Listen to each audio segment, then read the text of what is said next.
সাল্লাম সালাসাতুন লা তুকবালু মিনহুম সালাতুহুম, তিন ব্যক্তি এমন আছে যাদের সালাত আল্লাহর কাছে গৃহীত হয় না। আল্লাহ নবী বলছেন তিন ব্যক্তি এমন আছে যাদের সালাত আল্লাহর কাছে গৃহীত হয় না। এক নম্বর, মান তাকাদ্দামা কওমান ওয়া হুম লাহু কারিহুন, ওই ইমামের সালাত আল্লাহর কাছে গৃহীত হয় না যে ইমামকে তার মুসাল্লিরা পছন্দ করে না।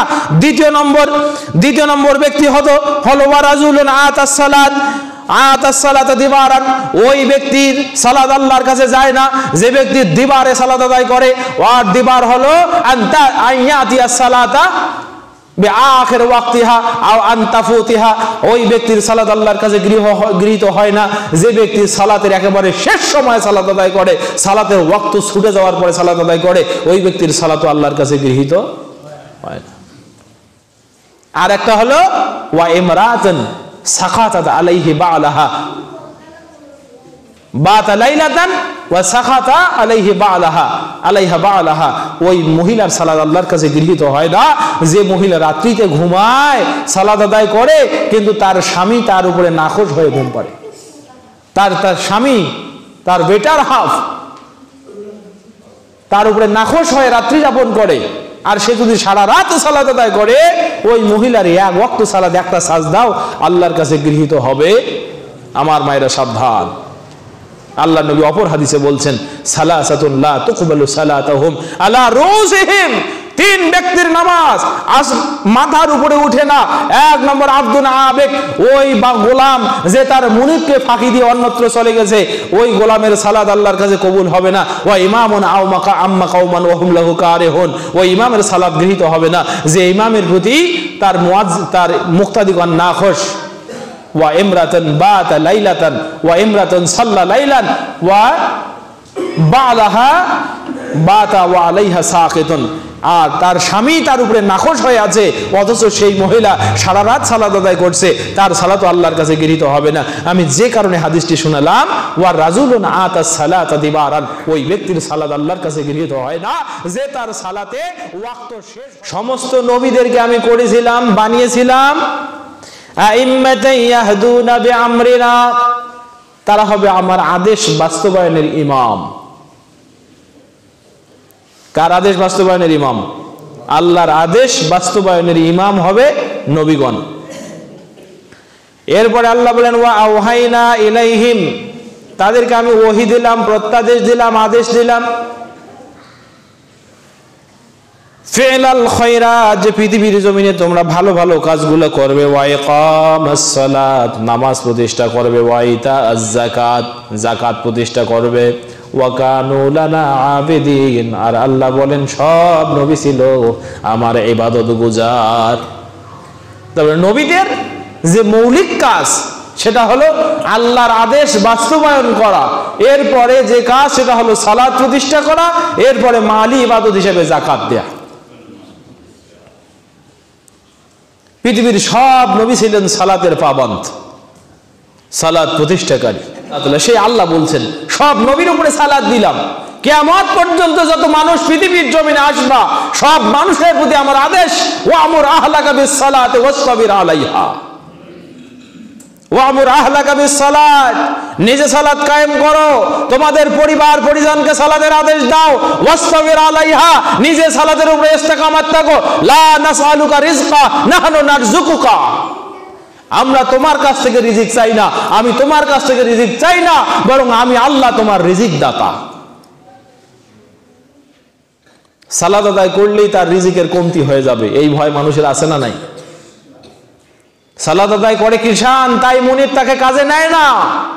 এর মতো কপাল পরা দুর্ধর্ষ অহংকারী বেঈমান জাতি পৃথিবীর জমিনে আর একটাও হয় না।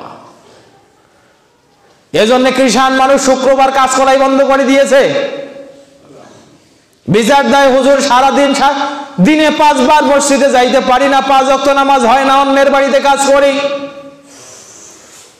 কিন্তু শুক্রবার ওই যে মসজিদে হুজুর ওয়াজ করেছে, কোন ব্যক্তি যদি 3 জুমা পর পর সালাত আদায় না করে জুমার সালাত, তাহলে ওই ব্যক্তিটি মুনাফিক হয়ে যায়, তার সাক্ষ্য আর সমাজে চলে না।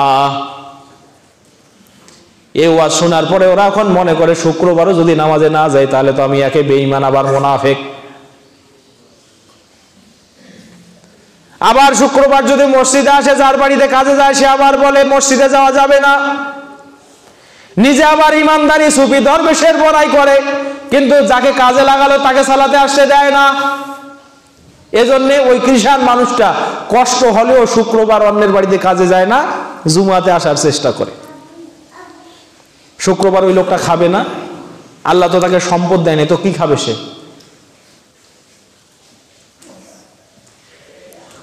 সম্মানিত উপস্থিতি, এই সিস্টেম বদলাতে হবে। আল্লাহ সেই কথা বলছেন। আমি এই আয়াত নিয়ে যখন চিন্তা করেছি, দেখতে পাইছি যে আল্লাহ কেন এই কথা বললেন। সূরা তাহার 132 নম্বর আয়াতে, ওয়া আমুর আহলাকা বিসসালাতি ওয়াসতাবির আলাইহা, তুমি সালাত, তোমার সন্তান পরিবার পরিজনকে সালাতের আদেশ দাও, নিজে সালাতের উপরে প্রতিষ্ঠিত থাকো। লা নাসআলুকা রিজকা, আমি তোমার কাছ থেকে রিজিক চাই না। নাহনু নারযুকুকা ওয়াল আকিবাতু লিত্তাকওয়া, তোমাকেই বরং আমি রিজিক দেই। সালাতের সাথে রিজিকের কি সম্পর্ক? আল্লাহ এটা দ্বারা যেমন সমাজের কুচক্রী, বেঈমান, অবিশ্বাসী মানুষদেরকে সাবধান সতর্ক করেছেন, তেমনি সালাত আদায় করলে রিজিকে বরকত হবে, এর নিশ্চয়তাও আল্লাহ দিয়েছেন। সালাত আদায় করলেই রিজিকে বরকত। সালাত যে আদায় করবে তার রিজিকে বরকত হবে, সালাত যে আদায় করবে না তার রিজিকে বরকত হবে না। কামা জা ফি সূরাতি তাহা, অন্য আয়াতে সূরা তাহার ভিতরে আসছে, ওয়া মান আ'রাদা আন যিকরি ফাইন্না লাহু মাঈশাতান জানকা, কোন ব্যক্তি যদি আমার জিকির থেকে মুখ ফিরিয়ে নেয়, আর জিকির শব্দের প্রথম অর্থটাই হলো সালাত। জিকির শব্দের অর্থ কি? সালাত। কোন ব্যক্তি যদি সালাত থেকে মুখ ফিরিয়ে নেয়, ফাইন্না লাহু মাঈশাতান জানকা, আল্লাহ তাআলা তার রিজিকের সংকীর্ণতা তৈরি করে দেয়। দুনিয়ার জীবনের শাস্তি, তার রিজিক সংকীর্ণ হয়ে যাবে। ওয়া নাহশুরুহু ইয়াওমাল কিয়ামাতি আ'মা, আর কিয়ামতের ময়দানে এটা অন্ধ হয়ে উঠবে। আল্লাহকে বলবে, আল্লাহ লিমা হাসারতানি আ'মা, আপনি কেন আমাকে অন্ধ বানিয়ে উঠালেন? ওয়াকাদ কুনতু বাসীরা, আমি পৃথিবীর জমিনে তো দৃষ্টিমান ছিলাম, দেখতে পাইতাম। আল্লাহ বলবেন, কাযালিকা আতাতকা আয়াতুনা ফানাসিতাহা ওয়া কাযালিকাল ইয়াওমা তুনসা, কেন তোমাকে অন্ধ বানিয়েছে জানো? পৃথিবীর জমিনে বারবার মুয়াজ্জিন তোমাকে সালাতের জন্য ডেকেছে, কিন্তু বারবার তুমি ভুল করে মসজিদ থেকে ফেরার হয়েছো, পালিয়ে গিয়েছো, সালাতে যাও নাই। যার কারণে আজকে তুমি যেহেতু ওই দিন আমার ডাক ভুলে গেছো, আমি আল্লাহ আজকে তোমাকে ভুলে গেলাম, যাও।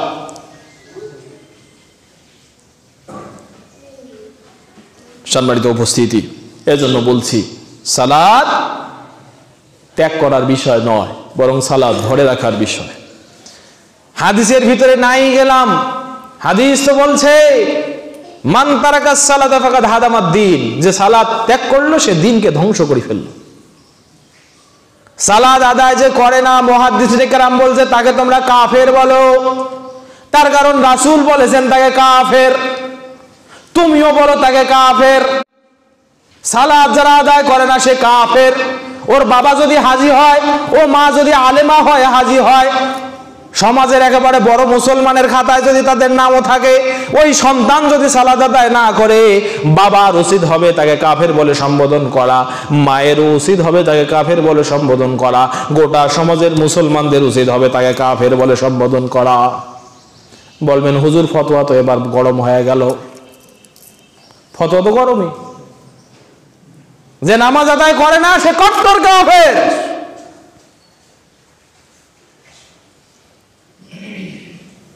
তবে ইতিকাদি কাফের নয়, বিশ্বাসগত কাফের নয়, সে আমালি কাফের, আমল করে না তাই কাফের।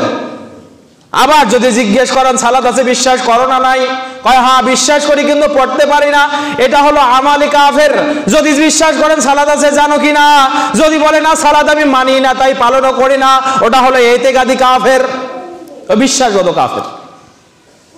ফাহুয়া খারিজুম মিনাল ইসলাম, সে ইসলাম থেকে বের হয়ে গেছে, ওর সাথে যুদ্ধ করতে হবে, মুসলমানদের হাকিমের নির্দেশে তাকে হত্যা করতে হবে। ইমাম মালিক রাহমাহুল্লাহ বলছেন তাকে শুলে চড়াও, হত্যা করো, কিন্তু আপনি পারবেন না, এটা মুসলমান শাসকের কাজ। এবার আসেন, তাহলে সালাত আদায় করতেই হবে। এতদিন পর্যন্ত যে ওয়াজ শোনেন না, আজকে সেই ওয়াজ শোনেন। সালাত আদায় করা, সালাত প্রতিষ্ঠা করার শর্ত তিনটা। কয়টা? জোরে বলেন কয়টা?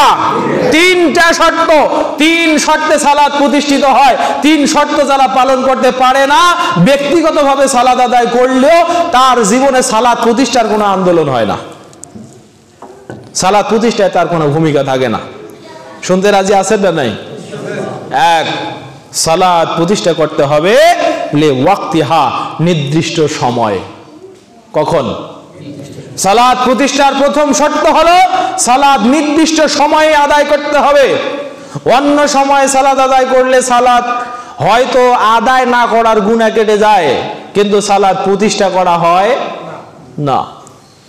কোথায় আছে? আল্লাহ রাব্বুল আলামিন বলেন, فَإِذَا قُضِيَتِ الصَّلَاةُ فَاذْكُرُوا اللَّهَ فَإِذَا قَضَيْتَ الصَّلَاةَ فَاذْكُرُوا اللَّهَ قِيَامًا وَقُعُودًا وَعَلَى جُنُوبِكُمْ فَإِذَا اطْمَأْنَنْتُمْ فَأَقِيمُوا الصَّلَاةَ إِنَّ الصَّلَاةَ كَانَتْ عَلَى الْمُؤْمِنِينَ كِتَابًا مَوْقُوتًا। সূরা নিসা আয়াত নম্বর 104। আল্লাহ তাআলা বলেন, ইন্নাস সালাতা কানাত আলাল মুমিনিনা কিতাবাম মাওকুতা। বিশ্ববাসী জেনে নাও, হে মুমিনেরা, তোমাদের প্রতি সালাত আমি লিখে দিলাম নির্দিষ্ট সময়ে আদায় করার জন্য। দিনে কয় ওয়াক্ত সালাত? মানুষ যে বলে 3 ওয়াক্ত, বিশ্বাস করেন নাকি? একদিন বলছি না, কয় ওয়াক্ত সালাত? 5 ওয়াক্ত। এখন সালাতের নির্দিষ্ট টাইম আমরা বানিয়ে নিয়েছি। আল্লাহ দিলেন একটা টাইম, আমরা বানালাম আর একটা টাইম। হাদিস বলে একটা টাইম, মানুষ বলে আর একটা টাইম। এমন আবার সালাতের ওয়াক্ত, এক ফজরের সালাত রমজান মাস আসলেই হয়ে যায় 4:30টা। আবার এখন ঠান্ডা, মানুষ আদায় করে 6টা। হলো? আবার এই মাসেই যদি রমজান মাস হইতো, এই জানুয়ারিতে যদি রমজান মাস আসে, বেঁচে থাকা মুহূর্তে দেখবেন কোন সময় যদি জানুয়ারিতে রমজান আসে, তাহলে আবার ঠিকই এই নামাজ হবে 4:30টায়।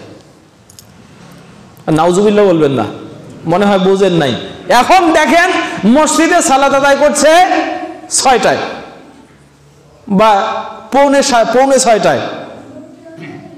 তাহলে একই নামাজ কোন সময় আসলো 4:30টায়। রমজান মাসে কি ফজরের সালাত স্পেশাল টাইম নিয়ে আসে নাকি? হযরত আয়েশা রাদিয়াল্লাহু তাআলা আনহা বলছেন, আমরা ফজরের সালাত আদায় করতাম, হ্যাঁ, তারপরে ওয়াজাহাবনা মুতালাফিয়াতিন বিমুরুতিহিন্না লা ইউরাফনা বিগালাসিন। ফজরের সালাতের যখন কি বলে সালাম ফিরতো, আমরা সালাম ফেরার সাথে সাথে মসজিদ থেকে বের হয়ে যাইতাম। আমাদেরকে রাস্তায় কেউ চিনতে পারতো না। আমরা রন্নায় আবৃত ছিলাম এবং অন্ধকার থাকার কারণে আমাদেরকে কেউ চিনতে পারতো না। লা ইউরাফনা বিল গালাস, আরবিতে গালাস মানে অন্ধকার। অন্ধকার, রাস্তায় অন্ধকার থাকার কারণে আমাদেরকে চিনা যাইতো না। আচ্ছা, ফর্সা যদি হয় তাহলে এই মুরব্বী যাচ্ছে রাস্তা দিয়ে, আপনাদের কেউ ফর্সা তো না, চিনতে পারবেন না। আয়েশা রাদিয়াল্লাহু বলছেন, আমরা রাস্তা দিয়ে যাইতাম, আমাদেরকে অন্ধকার থাকার কারণে মানুষ চিনতে পারতো না, অথচ রাসূলের পিছনে ফজরের নামাজ আদায় করে বের হতাম। সুবহানাল্লাহ বলবেন না? তা হাদিস কি বলছে? আল্লাহ রাসূল সাহেব অন্ধকারে সালাত আদায় করছেন নাকি আলোতে? কোথায়? আর আপনি আমি যে 6টার সময় পড়ছি, তাহলে হলো ইন্নাস সালাতা কানাত আলাল মুমিনিনা কিতাবাম মাওকুতা। নিশ্চয় নামাজ মুমিনদের জীবনে লিখে দেওয়া আছে নির্দিষ্ট সময়ের মধ্যেই। নির্দিষ্ট সময়ে সালাত আদায় করতে হবে। যখন লোকটা খুশি হয়ে বাড়ির দিকে যাচ্ছে, তখন বলছে, ইয়া ফুলান হাল তাসমাউন নিদা বিস সালাত, তুমি কি মসজিদে মুসাল্লির আজান, মুয়াজ্জিনের আজান শুনতে পাও? বলছে, নাম ইয়া রাসূলুল্লাহ, হে আল্লাহর নবী, হ্যাঁ আমি মসজিদ থেকে আজান শুনতে পাই। তখন আল্লাহ রাসূল সাল্লাল্লাহু আলাইহি ওয়াসাল্লাম বললেন, ফাআজিব ফাআজিব ফাআজিব, তোমার উচিত হবে মসজিদে এসেই সালাত আদায় করা। কল্পনা করেন একজন অন্ধ ব্যক্তি বৃষ্টি হতে পারে, রাতের ঘোর অন্ধকার, রাস্তায় কোনো কষ্টদায়ক কাটা থাকতে পারে, পোকামাকড় থাকতে পারে, আরবের কোনো হিংস্র জন্তু রাস্তায় অবস্থান করতে পারে। আল্লাহ নবী বলছেন, হ্যাঁ তুমি যেহেতু বললা তুমি অন্ধ মানুষ, তুমি বাড়িতে সালাত আদায় করতে চাও, যাও তোমাকে অনুমতি দিলাম। পরক্ষণে আল্লাহ নবী বলছেন, ইয়া ফুলান হাল তাসমাউন নিদা লিস সালাত, হে আল্লাহর বান্দা তুমি কি মসজিদে মুয়াজ্জিনের আযান শুনতে পাও কিনা? ব্যক্তিটি বলছে, হ্যাঁ ইয়া রাসূলুল্লাহ, হ্যাঁ আমি মসজিদে মুয়াজ্জিনের আযান শুনতে পাই। আল্লাহ নবী বলছেন, ফাআজিব, তুমি মুয়াজ্জিনের আযানে সাড়া দাও, মানে মসজিদে এসে সালাত আদায় করো, তোমার জন্য বাড়িতে সালাত আদায় করা জায়েজ নেই। এবার বলেন, মুহাজির পাড়া মসজিদের ডাক আপনার কানে যায় কি যায় না? যায়। 18 জন মসজিদের আজান আপনার কানে আসে কি আসে না? আশপাশ আরো কতগুলো মসজিদ, যেই মুহূর্তে ফজরের আজান হয়, যেই মুহূর্তে জোহরের আজান হয়, যেই মুহূর্তে আসরের আজান হয়, মাগরিবের আজান হয়, এশার আজান হয়, একটা পাগলও বুঝতে পারে যে এই আজান হচ্ছে। তবু বাংলার মুসলমানের ঘুম ভাঙে না। মসজিদ থোড়াই কেয়ার করে।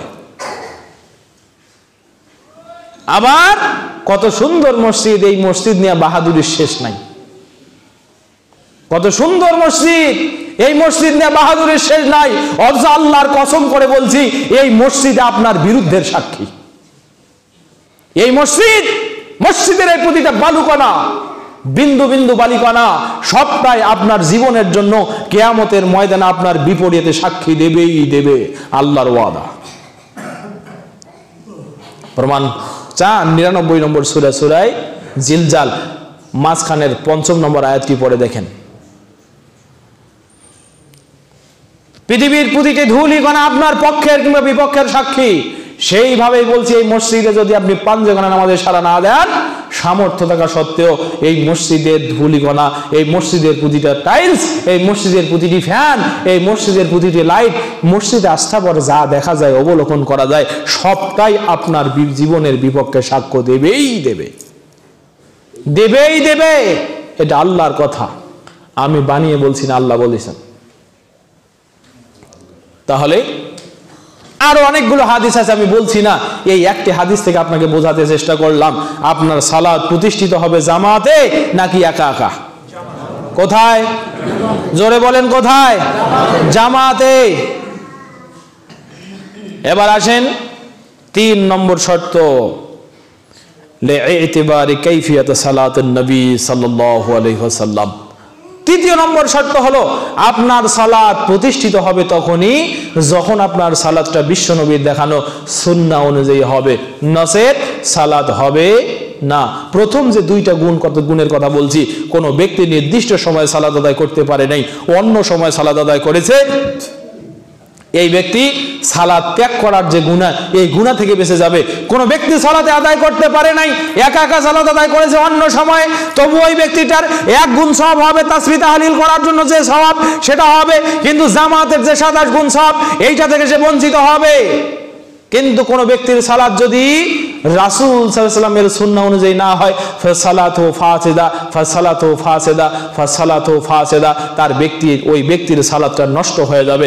এই সালাত জামাতে আদায় করলো নষ্ট, এই সালাত একা একা আদায় করলো নষ্ট, এই সালাত ওয়াক্ত মতো আদায় করলো নষ্ট, ওয়াক্ত ছাড়া আদায় করলে তবুও নষ্ট। তাহলে উপরের 2টা গুণ হলো পরোক্ষ গুণ, পরোক্ষ শর্ত। প্রথম মূল শর্তটা হলো, আপনার সালাত হতেই হবে রাসূল সাল্লাল্লাহু আলাইহি সাল্লামের সুন্নাত অনুযায়ী। আজ অনেক বক্তা বের হয়েছে, সে আবার মডিফাইড ইসলাম অথবা বিউটিফাইড ইসলাম প্রকাশ করছে। অথচ জেনে রাখা দরকার, your modified Islam or beautified Islam is not true Islam, but purified Islam is the Islam of Muhammad sallallahu alayhi wasallam. তোমার মডিফাইড করা ইসলাম, তোমার পিউরিফাই করা ইসলাম, এটা প্রকৃত ইসলাম নয়, বরং প্রকৃত ইসলাম হলো হযরত মুহাম্মদ সাল্লাল্লাহু আলাইহি ওয়াসাল্লাম এই পৃথিবীর জমিনে যে ইসলাম রেখে গেছে সেই ইসলাম। সালাম দিচ্ছে, আসসালামু আলাইকুম ওয়া রাহমাতুল্লাহি তাআলা ওয়া বারাকাতুহু। কোন হাদিসের বলে এই সালাম সাবেত হলো? আল্লাহর জমিনে কোন মুহাদ্দিস দেখাইতে পারলো, দেখাইতে পারবে যে আল্লাহর নবী মুহাম্মদ সাল্লাল্লাহু আলাইহি সাল্লাম তার সাহাবীদেরকে সালাম দেওয়ার মুহূর্তে এভাবে সালাম দিয়েছেন, আসসালামু আলাইকুম ওয়া রাহমাতুল্লাহি তাআলা ওয়া বারাকাতুহু। তাআলা ওয়া বারাকাতুহু, এই যে তাআলা এই শব্দটি আল্লাহর নবীর সালামের বরাতে যতগুলো হাদিস সম্পর্কে আমার জ্ঞান আছে, এইরকম কোন সালাম আল্লাহর নবী সাহাবীদেরকে দেন নাই। বরং আল্লাহ নবীর সালাম হলো ফাসাল্লিম আলা হাউলাইন নাফার। আল্লাহ নবী আদম আলাইহিস সালামের কথা বলছেন, আল্লাহ তাআলা আদম আলাইহিস সালামকে তৈরি করে ফেরেশতাদের কাছে পাঠালেন। ওই যে দেখো ওখানে জুলুসুম মিনাল মালাইকা, ফেরেশতাদের কিছু অংশ বসে আছে, ফাসাল্লিম আলাইহিম, তুমি তাকে গিয়ে সালাম করো। আদম আলাইহিস সালামকে সালাম করলেন, ফেরেশতারা উত্তর দিলেন ওয়া আলাইকাস সালাম। রাসূল সালামের ব্যাপারে যতগুলো হাদিস বলছেন আমি 3টি শব্দ পর্যন্ত দেখেছি, আসসালামু আলাইকুম ওয়া রাহমাতুল্লাহ ওয়া বারাকাতুহু ওয়া মাগফিরাতুহু। এখন আবার কিছু গণ্ড মূর্খ মানুষ সমাজে চালু করছে ওয়া জান্নাতুহু। যে মানুষের ইবাদতের ব্যাপারে বিদআত সম্পর্কে জ্ঞান থাকে না, এই জন্যই আমি বলছি ওর কাছে সালাত শুদ্ধ করার ওয়াজ করেও কোনো লাভ। এখন আপনি বলবেন সল্লু কামা রাআইতুমুনি উসাল্লি, আল্লাহর নবী সহিহ বুখারীর হাদিসে বলছেন সল্লু, তোমরা সালাত আদায় করো, কামা রাআইতুমুনি উসাল্লি, আমি যেভাবে সালাত আদায় করেছি সেইভাবে সালাত আদায় করো। হযরতে আবু সাইদ খুদরি, হযরতে আব্দুল্লাহ বিন মাসউদ রাদিয়াল্লাহু তাআলা আনহু বলছেন আল্লাহর নবীর সালাত তো আমরা দেখেছি, আল্লাহর নবী আবু হুরায়রা রাদিয়াল্লাহু বলছেন যখন আল্লাহর নবী সালাতে দাঁড়াইতেন তখন বলতেন, কি বলতেন, সাউ সুফুফাকুম ওয়া হাযু বাইনা মানাকিবিকুম আল আকদাম, তোমরা তোমাদের শাড়িগুলো সোজা করো, তোমাদের কাঁধে কাঁধ মিলাও, পায়ের সাথে পা মিলাও, পায়ের টাকনুর সাথে পায়ের টাকনু মেলাও। ফাইন্না তাসফিয়াতাস সুফুফি মিন তামামিস সালাত, কেননা সালাতে শাড়ি সোজা করা এটা সালাত পূর্ণতার একটি অংশ। সালাতে যখন শাড়ি সোজা হয়ে যেত আল্লাহর নবী সুন্দর করে পাশ ঘুরে বলতেন ইয়ারহামুকুমুল্লাহ, হে আল্লাহর বান্দারা মুসাল্লিগণ, তোমাদের উপর দিয়ে আল্লাহ রহম করুন। আমিন, আল্লাহর রহমত আমরা চাই। কত সুন্দর দোয়াটা না? বাংলাদেশের 90% মুসলমান এবং এই মুসলমানের প্রায় 95% মসজিদে এভাবে আল্লাহর নবীর এই সুন্নাতটা বাস্তবায়ন করা হয়নি, অথচ হুজুর ওই মসজিদে ইমামতি করছে আজ 35 বছর থেকে। কয় বছর? 35 বছর হুজুর ইমামতি করেছে, এখানে ছিড়ছে ওর ইমামতি। আর মাঠে গরু চড়া রাখালের রাখাল যেমন তার গরুগুলোকে অবাধ্যতার কারণে আজ পর্যন্ত দড়িতে বাধা ছাড়া নিয়ন্ত্রণ করতে পারে নাই, এর ইমামতি ঠিক তদ্রূপ। এ তার মুসাল্লিকে এখনো কিছুই শেখাতে পারে নাই। সম্মানিত উপস্থিতি, আরো কত কথা বলবো। হযরতে আব্দুল্লাহ বিন মাসউদ রাদিয়াল্লাহু তাআলা আনহু বলছেন আল্লাহর নবী যখন ডান দিকে সালাম ফাসাল্লামা আলা ইয়ামিনিহি হাত্তা রাইনা বায়াদা খাদ্দাহু, তিনি তার ডান দিকে সালাম ফিরাতেন, বলতেন আসসালামু আলাইকুম ওয়া রাহমাতুল্লাহ। আমরা পিছন থেকে তার ডান দিকের গালের নরম শুভ্রতা সাদা অংশ দেখতে পাইতাম। ফাসাল্লামা আলা ইয়াসারিহি ওয়া আসসালামু আলাইকুম ওয়া রাহমাতুল্লাহ। বাম দিকে ঘাড় ফিরাতেন, বলতেন আসসালামু আলাইকুম ওয়া রাহমাতুল্লাহ। এটা যখন বলতেন আমরা পিছন থেকে উল্টা দিক থেকে তার গালের শুভ্র অংশ দেখতে পাইতাম। এভাবে কোন ইমাম কোন মুসাল্লি এখন সালাম ফিরে না, শুধু বলে আসসালামু আলাইকুম আসসালামু আলাইকুম। হলো আল্লাহর নবীর সুন্নাত হয়েছে? রুকু ঠিক হয় না, সাজদা ঠিক হয় না। আনাস রাদিয়াল্লাহু তাআলা আনহু বলছেন আল্লাহর নবী মুহাম্মদ সাল্লাল্লাহু আলাইহি ওয়াসাল্লাম বলছেন ইন্না আসওয়াস সারিক আল্লাযী ইয়াসরিকু ফি সালাতি, আল্লাহর নবী বলছেন সবচেয়ে নোংরা চোর, খারাপ চোর ওই ব্যক্তি, ওই চোর যে তার সালাতের ভিতরে চুরি করে। আল্লাহর নবী সাহাবীগণ বলেন ইয়া রাসূলুল্লাহ ওয়া কাইফা ইয়াসরিকু ফি সালাতি, সালাতে কিভাবে চুরি করে? আল্লাহর নবী বলেন লা ইউতিম্মা রুকুহু ওয়া সুজুদাহু, লা ইউতিম্মা রুকুহু ওয়া সুজুদাহু, সে তার রুকু এবং সাজদা ঠিকঠাক করে না, ওই ব্যক্তিটা হলো সালাতের চোর। সালাতে যাবেন শুধু সু সু সু সু, এই এখানে ইঞ্জিনের মতো চলছে গাড়ি। আল্লাহর নবী মুহাম্মদ সাল্লাল্লাহু আলাইহি ওয়াসাল্লাম 12টি দোয়া করেছেন সাজদায়, 13টি দোয়া করেছেন সাজদায়, 12টি দোয়া করেছেন রুকুতে।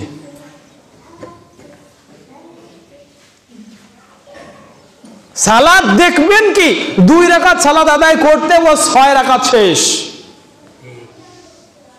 এমন কামিল মাদ্রাসার প্রিন্সিপাল পর্যন্ত দেখেছি রুকু থেকে উঠে কোমরটা সোজাই করে না, ওই একই সামি আল্লাহ সাজদায় যাওয়া শেষ, আল্লাহু আকবার বলার পর্যন্ত সময় না। অথচ আল্লাহু আকবার এটা সালাতের একটি ওয়াজিবাত। এক তাকবীর যদি বেশি হয় তাহলে সেটা আমলে কাসির হবে, এক তাকবীর যদি কম হয় আমলে কালিল হবে। আমলে কালিল এবং আমলে কাসির দুটাই সালাত ভঙ্গের শর্ত। হুজুর সামি আল্লাহ বলে রুকু মেরুদণ্ড সোজাই করে না, ওই মুহূর্তে সাজদায় যায়, ওর রুকুও হয় না সাজদাও হয় না, পুরো সালাতটাই নষ্ট। কামিল মাদ্রাসার প্রিন্সিপাল যদি এই করে তাহলে ওকে দেখে যে মানুষেরা শিখলো সে কি করবে? সম্মানিত উপস্থিতি, এজন্য বলছি তাহলে আমি কয়টি কথা বললাম? এক, সালাত প্রতিষ্ঠা করার প্রথম নম্বর শর্ত আস-সালাতু লিওয়াক্তিহা, সালাত প্রতিষ্ঠিত হবে নির্দিষ্ট সময়ে। 2, আস-সালাতু লিজামাতিহা, সালাত প্রতিষ্ঠিত হবে জামাতে। 3, আস-সালাতু তাকুনু লিইতিবারি সুন্নাতান নবী মুহাম্মদ সাল্লাল্লাহু আলাইহি ওয়াসাল্লাম। আস-সালাত, সালাত অবশ্যই হবে নবী মুহাম্মদ সাল্লাল্লাহু আলাইহি ওয়াসাল্লামের দেখানো শর্তে। উপরের 2টা শর্তে সালাত যদি আপনি আদায় করতে নাও পারেন, মানে ওয়াক্ত মতো আদায় করতে পারলেন না, একা একা আদায় করলেন, তরক করার যে গুনাহ সেটা কেটে গেল। জামাতে আদায় করতে পারলেন না, একা একা আদায় করলেন, তবুও আদায় হবে, তাসবিহ তাহলিলের জন্য যে সওয়াব সেটা পেয়ে যাবেন। কিন্তু সালাত যদি নবী সাল্লাল্লাহু আলাইহি ওয়াসাল্লামের সুন্নাহ অনুযায়ী না হয় তাহলে ওই যে রাসূল সাল্লাল্লাহু বলছেন, সাহাবী বলছেন তুমি কত বছর এইভাবে সালাত আদায় করো? আর এক সাহাবী বলছে আল্লাহ নবীর সাহাবী আমি এই সালাত বেকদরে 40 সানা 40 বছর থেকে আদায় করছি। তখন সাহাবী বলছেন যে তোমার সালাত হয় নাই, তোমার 40 বছরের সালাত আল্লাহর কাছে উঠে নাই, আল্লাহর কাছে যায় নাই, 40 বছরের সালাত ব্যর্থ। নবীর সাহাবী আরেকজনের সালাত দেখে বলছে তোমার 40 বছরের এরকম সালাত ব্যর্থ। আজকে যদি আমরা কোরআন হাদিস থেকে রেকটিফাই করে কথা বলে আপনাকে সালাতের হিসাবটা দিয়ে দেই, তাহলে আপনি বুকে হাত দিয়ে বলবেন হুজুর আমি তো 50 বছর থেকে সালাত আদায় করছি, আমার মনে হয় আমারও সালাতগুলো আল্লাহর কাছে উঠে নাই। শেখার দরকার আছে না নাই? জোরে বলেন আছে না নাই?